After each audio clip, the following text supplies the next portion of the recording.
Breaking news Kaleshwaram అక్రమాలను నిగ్గు తేల్చేందుకు ఏర్పాటు చేసిన పీసీ ఘోష్ కమిషన్ విచారణలో జోరు పెంచింది. నేటి నుంచి విచారణ తిరిగి ప్రారంభమైంది. ఇక ఈ రోజు 14 మంది ఇంజనీర్స్ ను విచారించబోతోంది జస్టిస్ పీసీ ఘోష్ కమిషన్. రేపు మరో 14 మంది ఇంజనీర్స్ ను విచారించబోతోంది. ఇక ఈ దఫా ఎంక్వైరీలో మొత్తం 52 మంది ఇంజనీర్స్ ను ప్రశ్నించబోతోంది కమిషన్. ఇప్పటికే కమిషన్ కు అన్ని రకాల డాక్యుమెంట్స్ చేరాయి. ఇంజనీర్ల తరువాత ఐఏఎస్ అధికారులను విచారించి స్టేట్మెంట్స్ ను రికార్డ్ చేయబోతున్నారు. ఐఏఎస్ల అనంతరం కాంట్రాక్టర్ల విచారణ కూడా జరగబోతోంది. అకౌంట్స్ డిపార్ట్మెంట్ అధికారులను సైతం విచారణ చేయబోతోంది కమిషన్. నిధుల సేకరణ, నిధుల బదిలీల అంశంపై ఫోకస్ పెట్టింది. ఆ తర్వాత అప్పటి ప్రభుత్వ పెద్దలను సైతం బహిరంగ విచారణకు పిలువబోతున్నారు. హరీష్ రావు, కేసీఆర్లను విచారణకు పిలిచే యోచనలో ఉంది కమిషన్. కాళేశ్వరం 3 బ్యారేజీలకు చెందిన కీలక అంశాలను ఇప్పటికే సేకరించింది కమిషన్ చీఫ్ జస్టిస్ చంద్రఘోష్. ఇక ఇప్పటికే కాళేశ్వరం విచారణ తుది దశకు చేరుకుంది. డిసెంబర్లో ప్రభుత్వానికి నివేదిక ఇవ్వబోతోంది పీసీ ఘోష్ కమిషన్.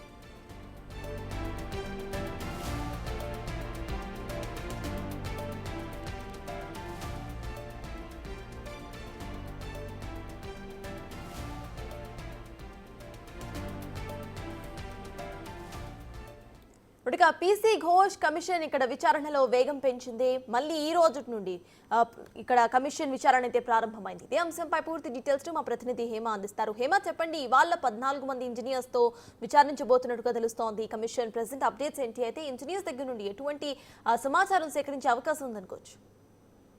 కాళేశ్వరం విచారణ ప్రారంభమైంది. 11 గంటలకు ఘోష్ కమిటీ ఈ రోజు ఎవరైతే ముందుగా ఇచ్చినటువంటి ఇన్ఫర్మేషన్ మేరకు ఇంజనీర్లు ఆల్రెడీ విచారణకు హాజరయ్యారు. విచారణ ఆల్రెడీ ప్రారంభం కూడా అయినటువంటి పరిస్థితి. ముఖ్యంగా ఈ రోజు 14 మంది ఇంజనీర్లను విచారించనుంది ఘోష్ కమిషన్. మరొక వైపు రేపు మరొక 14 మంది ఇంజనీర్లను కూడా విచారించనుంది. అయితే ఈ దఫా మొత్తం కూడా 52 మంది ఇంజనీర్లను విచారిస్తామంటూ కూడా కమిషన్ ఇప్పటికే ఒక క్లారిటీతో ఉన్నటువంటి పరిస్థితి. ముఖ్యంగా ఈసారి విచారించేటటువంటి విచారణ చాలా కీలకంగా మారనుంది. ఎందుకంటే ఆల్రెడీ కాళేశ్వరం కమిషన్ విచారణ తుది దశకి చేరుకుందనే చెప్పుకోవచ్చు.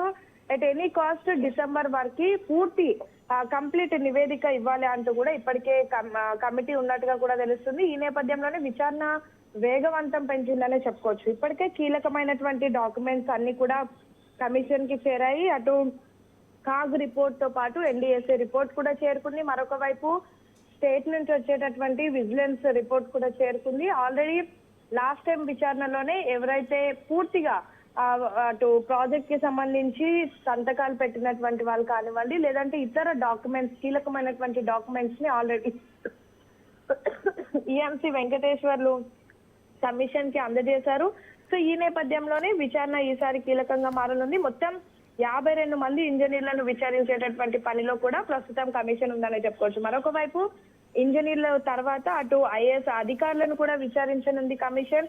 మరొక వైపు ఐఏఎస్ అధికారులను విచారించిన తర్వాత కొంతమంది కాంట్రాక్టర్లను కూడా విచారిస్తామంటూ ఇప్పటికే వాళ్ళందరికీ కూడా విచారణకి రావాలి అంటూ నోటీసులు ఇచ్చినట్టుగా కూడా తెలుస్తా ఉంది. ముఖ్యంగా అకౌంట్ డిపార్ట్మెంట్ కి సంబంధించినటువంటి అధికారులను కూడా విచారించే పనిలో ఉంది. మరొక వైపు నిధుల సేకరణ, అదేవిధంగా నిధులు బదిలీల అంశం పైన కూడా ప్రస్తుతం కమిషన్ ఫోకస్ పెట్టింది. ఈ నేపథ్యంలో వీటికి సంబంధించినటువంటి ఇంజనీర్లను కూడా విచారించనుంది. అయితే కీలకంగా ప్రస్తుతం ఇటు హరీష్ రావుని, అదేవిధంగా కేసీఆర్ ని, అంటే అప్పుడు ఇరిగేషన్ మినిస్టర్ గా ఉన్నటువంటి మాజీ మంత్రి హరీష్ రావుతో పాటు